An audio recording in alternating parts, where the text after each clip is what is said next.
Graça e paz, amados, maravilha do Eterno, abençoados, abençoadas, riqueza do Todo-Poderoso Deus. Sim, você é joia preciosíssima, você é corra linda do Senhor. Mais um Café com Deus, com o pastor Maurício Loureiro. O café de hoje está lá em 2 Reis, capítulo 12. Versículo de número 2, tá? Mas antes quero te agradecer, você que tem compartilhado nossos vídeos, dado aquele gostei. Sempre digo o seguinte: começou o vídeo, para não esquecer, clica lá em gostei, ok? Dá aquele joinha para nós, aquela curtida.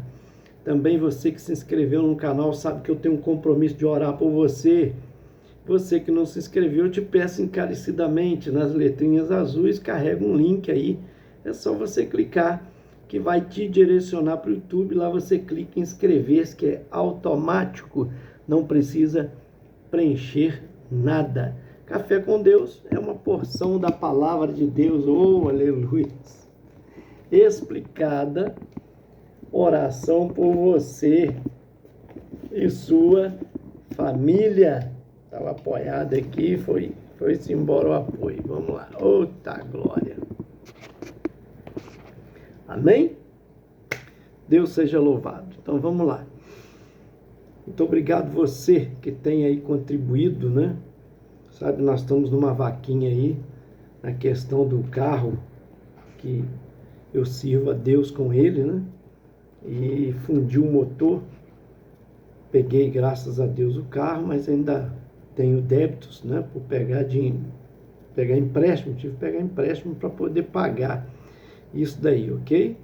Querendo nos ajudar, nos abençoar, tem um Pix, vai logo embaixo aí escrito, 32, o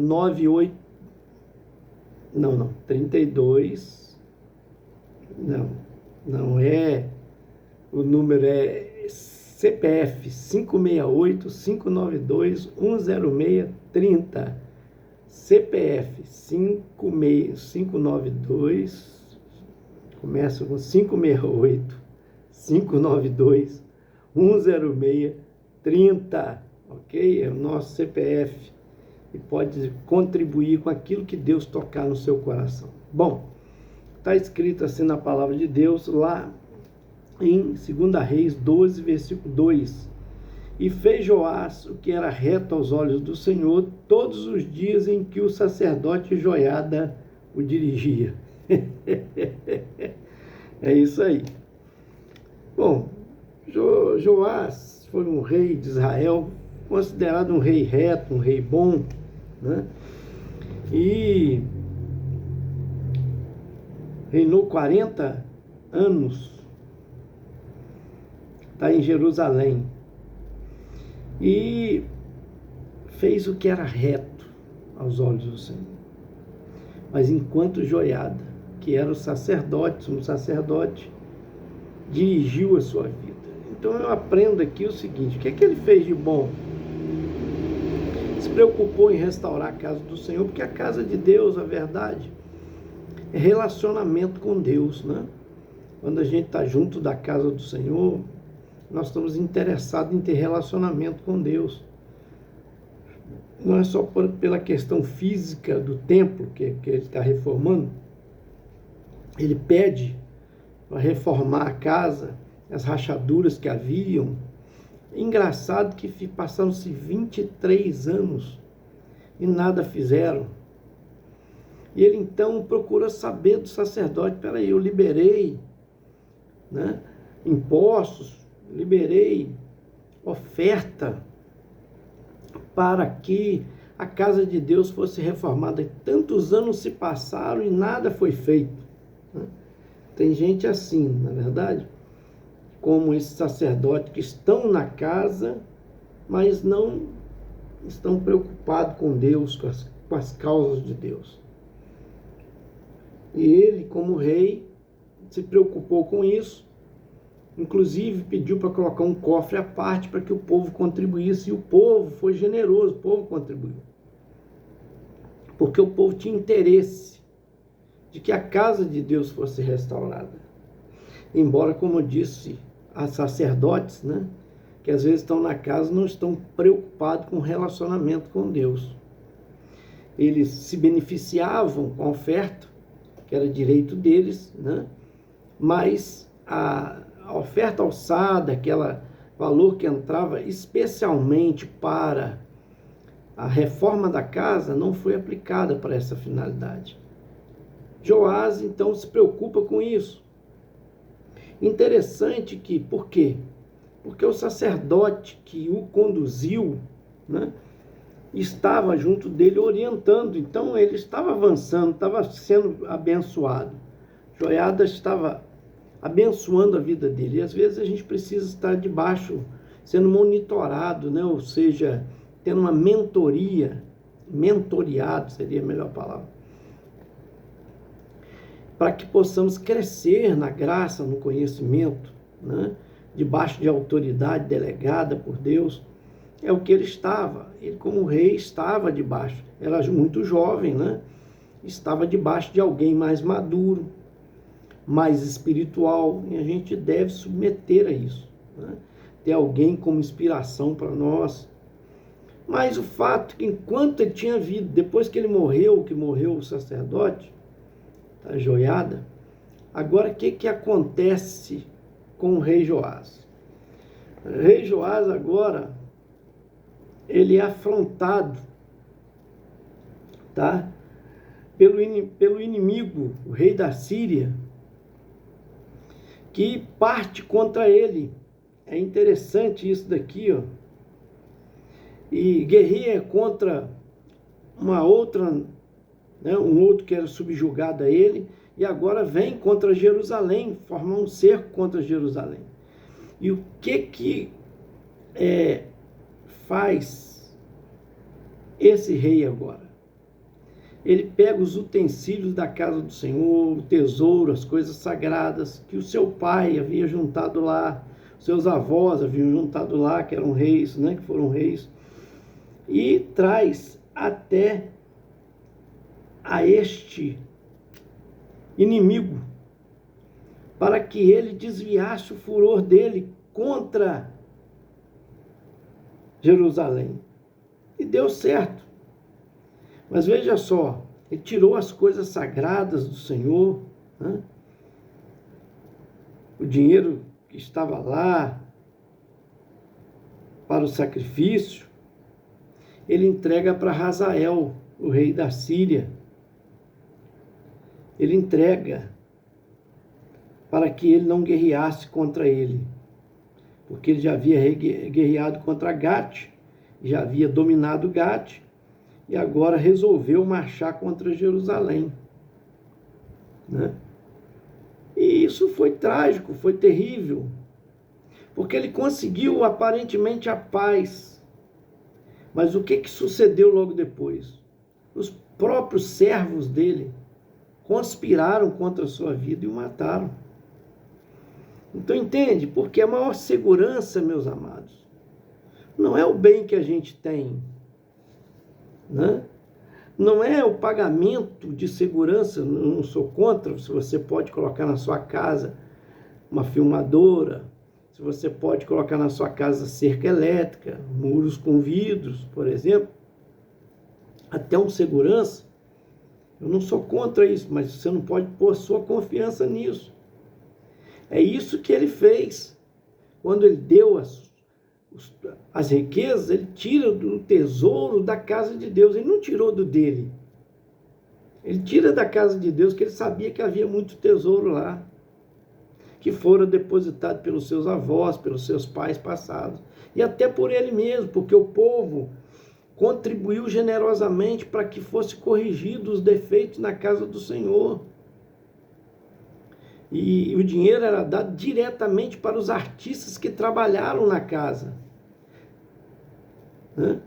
Porque até então era dado aos sacerdotes não estavam aplicando adequadamente. Então agora ele designou um baú à parte, e o povo contribuiu generosamente, e o dinheiro era entregue diretamente, eram fiéis a isso, não precisou nem de fazer, né, uma fiscalização. Então até então ele tinha interesse porque ele estava sendo orientado pelo sumo sacerdote, que logo depois que morreu, olha só, vem agora a dificuldade que ele enfrenta, e nessa dificuldade ele entrega aquilo que pertencia à casa de Deus, as coisas sacrificadas ao Senhor. Então ele despreza, por isso ele perdeu o reino, por isso ele foi morto, por desprezar as coisas santas. As coisas de Deus não são negociáveis. Coloca isso no teu coração. Há princípios que não se negociam. Principalmente não se negocia a nossa fé. Não se negocia a nossa esperança. Não se negocia a confiança que temos em Deus. É o que ele está fazendo, está negociando aqui. Ao invés dele buscar o Senhor, com certeza, se o sacerdote Joiada estivesse com ele, ele não teria tomado esse rumo. Mas é aquele caso, a gente precisa também amadurecer, nem sempre terá conosco alguém para nos mentorear. E tem momentos que nós vamos precisar de caminhar sozinho. Isso chama-se maturidade. Ninguém vai estar nos olhando, nos fiscalizando, mas as decisões que tomamos, essas vão perjurar, essas vão ter valia para a nossa vida. Ou vai ser o nosso fracasso, ou vai ser a nossa vitória. Entende? Ou vai ser a nossa derrota, ou vamos ser vencedores. Como tem andado a sua vida, meu amado? Se você é jovem na fé, caminhando, né, como rei no princípio, precisou de ser mentoreado. Mas o tempo vai passar. Olha que ele reinou 40 anos, está falando ali, os anos passaram. Ele deveria ter amadurecido pelo que ele aprendeu lá no princípio.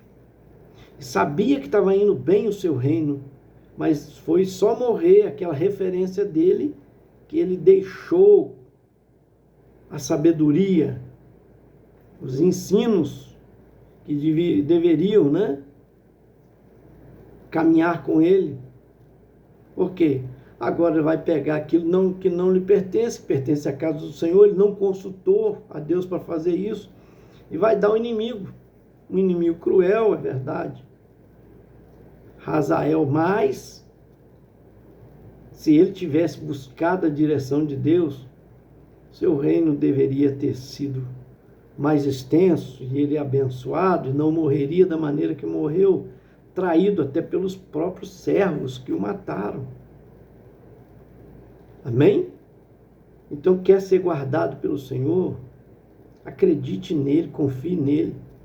Eu vou encerrar aqui dizendo que ontem, né, até o pastor Pedro Marcos pregou na nossa igreja, na quarta-feira, Portas Abertas, e ele falou sobre a igreja do lixão. Achei muito interessante, muito lindo e marcante, né, que ele fazendo um curso de missões, e vários missionários que ministram, o missionário ministrou sobre a igreja do lixão, que lá no Egito o cara começou a ganhar muitas almas para Jesus, mas não tinha lugar de congregar, eles não tinham condição para congregar.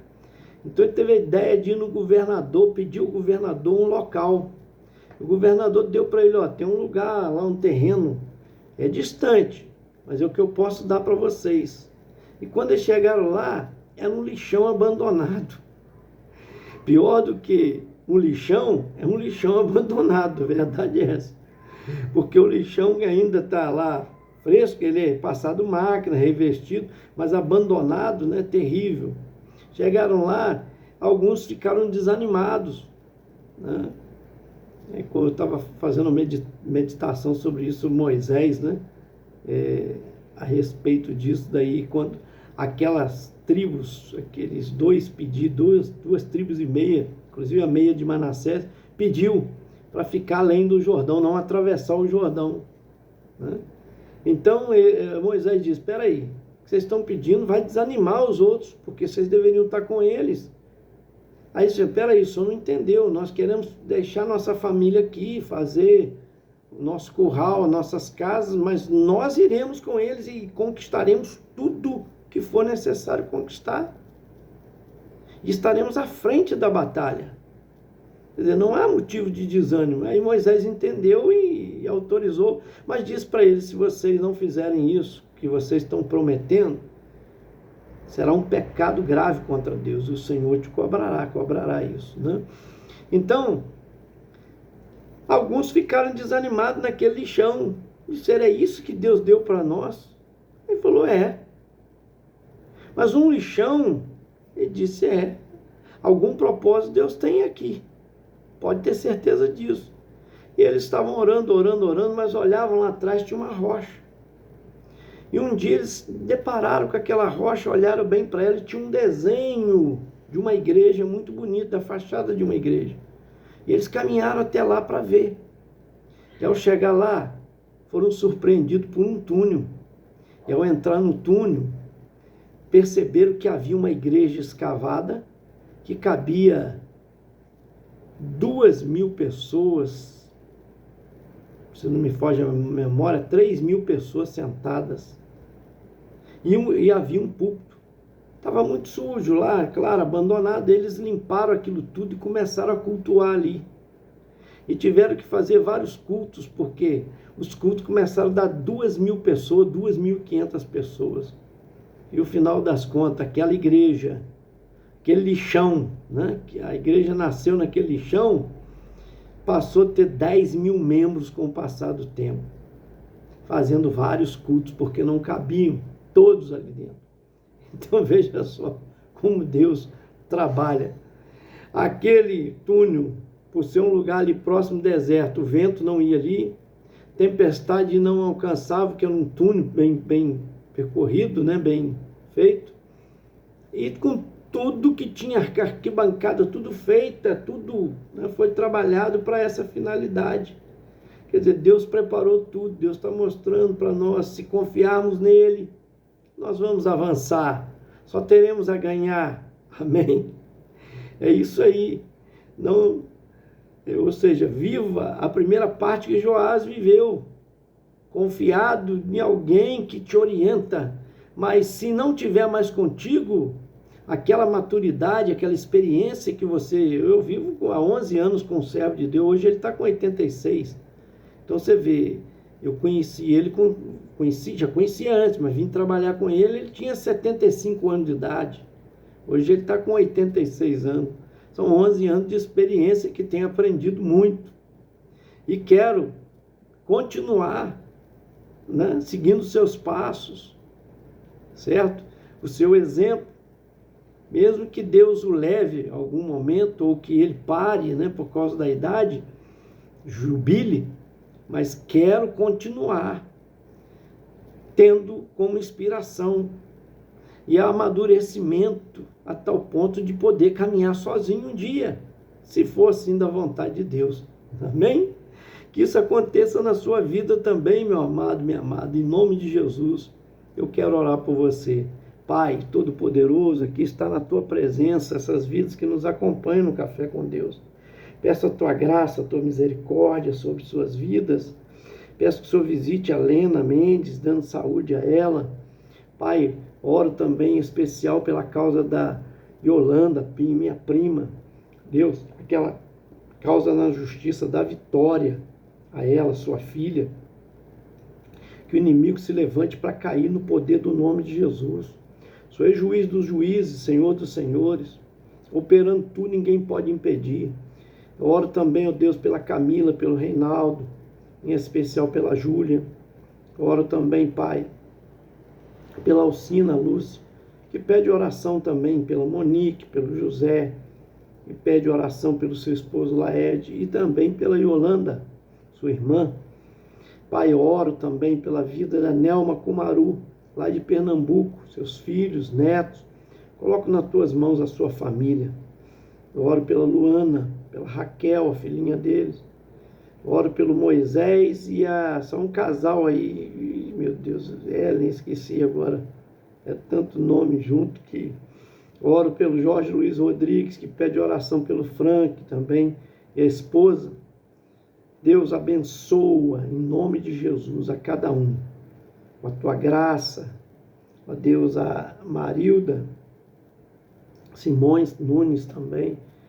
seu filho Ronaldo, DJ Pitbull, coloco nas tuas mãos essa família, em nome de Jesus, amém. Esse foi mais um Café com Deus, gente. Me ajuda aí, senta o dedo com força e vamos compartilhar esse café.